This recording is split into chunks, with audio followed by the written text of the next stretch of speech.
Hello guys, आज हम बनाना सीखेंगे एक combo LDR switch with power supply use है उसकी। तो सबसे पहले हम सर्किट डायग्राम देखते हैं। ये सर्किट डायग्राम है और सर्किट डायग्राम में पहली चीज़ है आपकी एक स्टेप डाउन ट्रांसफार्मर जो 12012 की है। ये एक स्टेप डाउन ट्रांसफार्मर 12 की है। ये आराम से आपको उसके बाद से आपको ब्रिज रेक्टिफायर बनाने के लिए कुछ 4 डायोड की ज़रूरत पड़ेगी जो इस तरह से हैं। और आप ध्यान रखिएगा जो डायोड में ये जो सिल्वर कोटेड जो एरिया होता है ये आपका पॉजिटिव होता है इधर का एरिया, और ये एरिया आपका नेगेटिव होता है। तो इसी के कॉम्बिनेशन से हम ब्रिज रेक्टिफायर बनाएंगे। और जो आप जैसा कि आप सर्किट डायग्राम में देख सकते हैं, सर्किट डायग्राम का ये जो पार्ट है ये पार्ट आपका पॉजिटिव है और ये निगेटिव है। मतलब कि एक पॉजिटिव और नेगेटिव पे हम इनपुट देंगे जो कि ट्रांसफार्मर से स्टेप डाउन किया जाएगा और आउटपुट हमारा पॉजिटिव जो एक दूसरे से कनेक्ट है वहाँ से आउटपुट और यहाँ नेगेटिव से आउटपुट निकलेगा। और आगे हम एक कैपेसिटर का यूज करते हैं जो फिल्टर की तरह काम करता है। और इसकी जो रेटिंग है, आपकी कैपेसिटर की रेटिंग है 25 वोल्ट 470 माइक्रोफैरेड। और ये डिस्क्रिप्शन में सारा आपको इंस्ट्रूमेंट का जो इन्फॉर्मेशन है आप डिस्क्रिप्शन में देख सकते हैं। और आप कैपेसिटर में भी ध्यान देंगे, कैपेसिटर का जो ये वाला एरिया होता है, जो ये एरिया शेडेड एरिया होता है, ये निगेटिव साइड होता है। इधर के टर्मिनल का जो ये पॉइंट भी होता है ये भी छोटा होता है और ये पॉजिटिव वाला टर्मिनल होता है। निगेटिव टर्मिनल की तरफ का ये आप पहचान सकते हैं कि इधर एरिया जो होता है शेडेड होता है। इस तरह से हर जगह आपको ये निशान हर कैपेसिटर में दिख जाएगा। ये टर्मिनल होता है, इसका टर्मिनल वो निगेटिव होता है। उसके बाद से हम इंडिकेटर के लिए एक एलईडी और 1 किलो ओम का रेजिस्टेंस यूज करेंगे। तो 1 किलो ओम का रेजिस्टेंस और एक एलईडी का हम यूज करेंगे एज इंडिकेटर।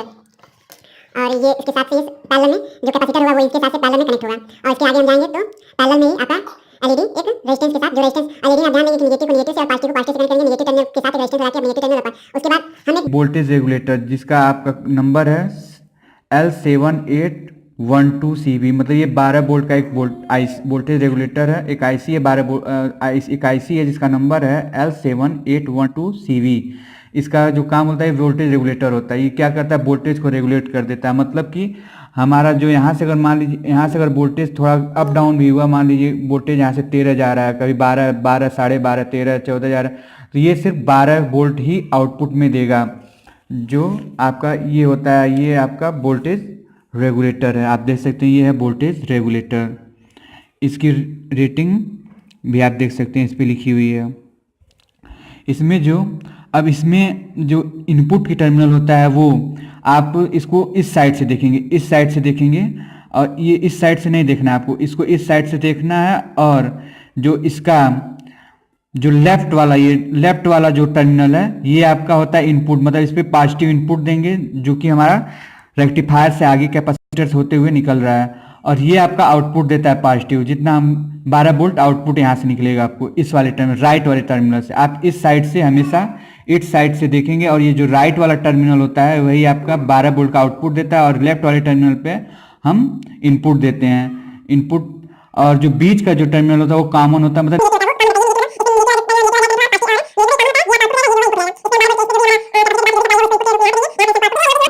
आप इस चीज का ख्याल रखेंगे। और जो हमें रिक्वायर्ड है लोड के रूप में, लोड में हम ये स्विच को यूज करेंगे। ऑटोमेटिक एलडीआर स्विच है जो कि हम पिछले वीडियो में मैंने आपको इसे बनाना सिखाया था। अगर आपने पिछला वीडियो नहीं देखा है तो डिस्क्रिप्शन में जाके इसका लिंक दिया हो, पहले आप मेरा ये पिछला वीडियो देख लें कैसे हम इस छोटे से स्विच को बनाएंगे। जो कि अब हम इसी पीसीबी पे इस पावर सप्लाई को ऐड करेंगे। ये 12 वोल्ट से यूज होता है, तो हम इस पर 12 वोल्ट का पावर सप्लाई ऐड करेंगे। और ये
आपको ये मेरा वीडियो पसंद आया हो तो इसे लाइक करें और शेयर करें और हमारे चैनल को ज़्यादा से ज़्यादा सब्सक्राइब करें और कमेंट करना बिल्कुल ना भूलें और बेल आइकन को ज़रूर दबाएं हमारे नेक्स्ट वीडियोस के लिए। Thank you for watching.